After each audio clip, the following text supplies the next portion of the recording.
নমস্কার বন্ধুরা, আমি কৃষ্ণা আর কৃষ্ণার রান্নাঘরের একটি নতুন রেসিপি ভিডিওতে আপনাদের সবাইকে স্বাগত জানাই। আজকে আমি রান্না করে দেখাবো পাবদা মাছ। তার জন্য বাজার থেকে নিয়ে এলাম 9 পিস পাবদা।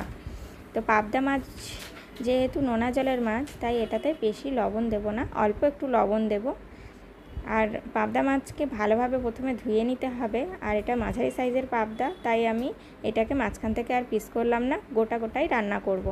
তো সামান্য পরিমাণ লবণ আর একটু হলুদ আর একটু দিয়ে দিচ্ছি কাঁচা সর্ষের তেল, দিয়ে ভালোভাবে আমি একটু মেখে নিচ্ছি। কাঁচা সর্ষের তেলটা দিলে নাকি তেলের ওপর ফাটে না, কিন্তু তেলের ওপর পাবদা মাছ সবসময়ই ফাটে। খুব বেশি বা কম হয়, যেহেতু সর্ষের তেলটা দিলে একটু কম ফাটে, কিন্তু ফাটে। যেহেতু আঁশ ছাড়া মাছ, আর আঁশ ছাড়া মাছ কিন্তু তেলের ওপর ফাটেই। তো এর জন্য আমি ভেজে নিচ্ছি। আর যতক্ষণ মাছ ভাজা হচ্ছে ততক্ষণ আমি এখানে মশলাটা বানিয়ে নিই। এখানে আদা, টমেটো, রসুন আর কাঁচা লঙ্কা আর একটু জিরে দিয়ে দেবো। গোটা জিরে দিয়ে আমি এর একটা পেস্ট বানিয়ে নেব। এই রেসিপিটা বানাতে কিন্তু খুব বেশি মশলা বা খুব অনেক কিছুর প্রয়োজন হয় না। সামান্য এই কটা উপকরণ দিয়ে এই রান্নাটা কিন্তু দুর্দান্ত স্বাদের লাগে। তো আমি মশলাটা বানিয়ে ফেলেছি। এবার মাছ ভেজে তুলে নিয়েছি, আর মাছ ভাজা তেলের মধ্যেই আমি দিয়ে দিচ্ছি কালো জিরে ফোড়ন।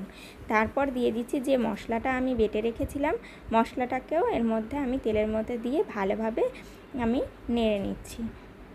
মশলাটা ভালোভাবে কষিয়ে নিতে হবে। তেল ছাড়া ছাড়া ভাব হয়ে আসলে তার আগে আমি দিয়ে দিচ্ছি সামান্য পরিমাণ হলুদ আর লবণ।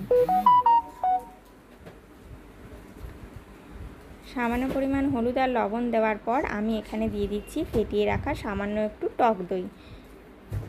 টক দইটা দিয়ে দেখবেন এই রান্নার টেস্টটা কিন্তু একদম পাল্টে যায়।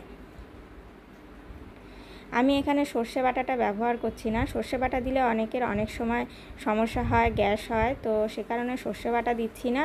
এর বদলে আমি টক দই দিচ্ছি। আর টক দই দিয়ে একবার এইভাবে বানিয়ে দেখবেন, দারুণ লাগে খেতে। তো এরপর আমি মোটামুটি মশলাটা ভালোভাবে কষিয়ে নেওয়ার পর আমি এতে একটু জল দিয়ে দিচ্ছি। পরিমাপ মতন জল দিয়ে একটু ফুটিয়ে নেব। এরপর ভেজে রাখা মাছগুলোকে এর মধ্যে দিয়ে দিচ্ছি, দিয়ে আরও 5 মিনিট মতন আমি ফুটিয়ে নিচ্ছি। আরও 5 থেকে 6 মিনিট মতন ফুটিয়ে নিতে হবে। লবণ ঠিকঠাক আছে নাকি একটু দেখে নিতে হবে, ব্যাস। আর কোনো কিছু করার প্রয়োজন নেই। এরপর শুধু নামিয়ে পরিবেশন। আপনারা চাইলে এখানে গোটা কাঁচা লঙ্কা ওপর থেকে চিড়ে দিয়ে দিতে পারেন, তবে আমি দিচ্ছি না, যেহেতু বাচ্চা খাবে, ঝাল লাগবে, সে কারণে আমি কাঁচা লঙ্কাটা খুব বেশি দিচ্ছি না, বাটার সঙ্গে সামান্য একটু দিয়েছি। তো এরপর আমি নামিয়ে নিলাম, আর নামিয়ে এইভাবে পরিবেশন করে দেবো। আপনাদের যদি ভিডিওটা ভালো লাগে অবশ্যই চ্যানেলটাকে সাবস্ক্রাইব করে পাশে থাকা বেল আইকনটা প্রেস করে দেবেন। দেখা হবে বন্ধুরা আরেকটি নতুন রেসিপি ভিডিও নিয়ে। ততক্ষণ ভালো থাকবেন, সুস্থ থাকবেন।